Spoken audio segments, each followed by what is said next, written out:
I held my breath, sharp and heavy in my chest.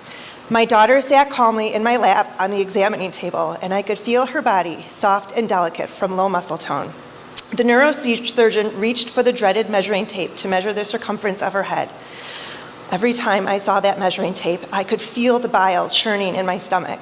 We had been coming to this office for the better part of my daughter's short life, all of 18 months, and this appointment would determine whether or not she would need to continue under the care of a neurosurgeon or if she would be discharged. I could feel the anxiety prickling my skin, but I clenched my jaw and focused on my daughter so she couldn't sense that I was worrying. My gaze fixed on her head and then darted to the doctor's stoic face. I searched for a clue, a grimace, a smile, anything that would reveal our fate. Mrs. Rawlings, he said indifferently, based on the MRI and that her head growth has followed the same curve, your daughter no longer needs to be seen by me. I exhaled for the first time in over a year. I tried to wrap my mind around this closure, but the whole experience seemed surreal. I never thought my journey into motherhood would include a side trip into the neurosurgeon's office. Just over a year and a half ago, I left my job as a junior high teacher, or fled, as some people might say, some people being me. I was ready to experience my perfect natural birth plan perfectly. I was ready to dive into my new role as a stay-at-home mom with all my lovely expectations of bliss. But that did not happen. I had an unplanned C-section and a baby born with a mysterious condition called macrocephaly, which is a medical term for a big head. While I lay on the operating table, the doctor uttered, "Do not be alarmed, but your daughter's head is shaped like a banana since it was too big to fit through the birth canal." What? Not be alarmed? If I wasn't so drugged up on pain meds and exhausted from 15 hours of labor, I might have had a more verbal reaction. But I felt defeated. This wasn't the way it was supposed to go. I come from a long line of perfectionists, and this, quite frankly, was unacceptable. As a perfectionist, I labored under the illusion that I could take command over my world. When I wanted to accomplish something, I would zealously research the best path, follow each step precisely, and reach my goal. I approached life as a sailor charting her course. With the right map, I could get anywhere without fail. When I pulled my boat into the dock after successfully arriving at my destination, I felt invincible. I was in control. Yet nothing made me feel more out of control than a failed birth plan and a baby with a scary medical condition. Navigating through the medical and special needs systems was not my plan.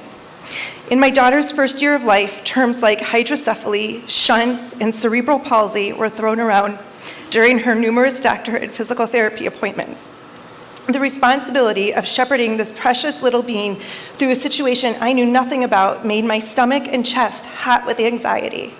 I held my breath for the next 18 months. I could feel myself cracking under the pressure. Not only was I scared about her prognosis, but I was exhausted and distressed. My reality looked nothing like my fantasy, and in that book, that made me a complete failure. In these dark moments, I knew I had two choices: sink into darkness or put my feelings on the shelf so I could focus on making sure my baby received the help she needed. It didn't seem like much of a choice. So it began, a shift with one little choice: to be present. This was difficult since being present meant I could not wait around in my worries, yet all I wanted to do was let go, jump in, and drown in the sea of my anxieties. But who would sail the ship safely to shore? I dutifully stayed at the helm, white-knuckling it the whole way. That day my daughter was released from her neurosurgeon, I wept. Her ship was now safely docked. The fear that I suppressed worked its way up, and I let out a loud wail from deep down in my belly. I became unglued. I reached out to my therapist and made an emergency appointment for the next day. There wasn't much accomplished during those early visits, but eventually I began to work through the guilt that I did not enjoy my first year of motherhood. I felt like a horrible mom. I mean, who says that? Who says she does not enjoy her first year of motherhood? I began to drift, my boat bouncing in the thrashing seas as waves of self-doubt and self-hatred overcame me. How could I fail at creating my utopian version of motherhood? How could I fail this perfect little person as her life was just beginning? What I would eventually begin to learn is that ego and its expectations are what present the conflict of a peaceful life. Once ego lets go, reality can be accepted. Luckily, I had little ego left.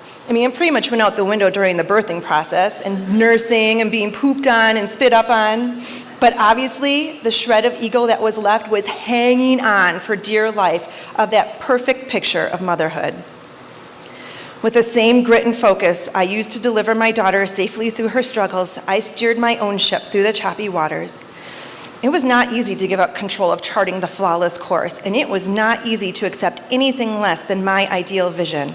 But releasing control and perfection and dwelling in the moment offered a glorious freedom that I had never before experienced. It changed me. I am now closer to the person I always hoped to be, kinder, more compassionate, less anxious. In the chaos of the unexpected hurdles of motherhood, there is a gift that lies at the other end of the struggles. The knowledge that the power of presence is a far better focus than the elusive quest for perfection.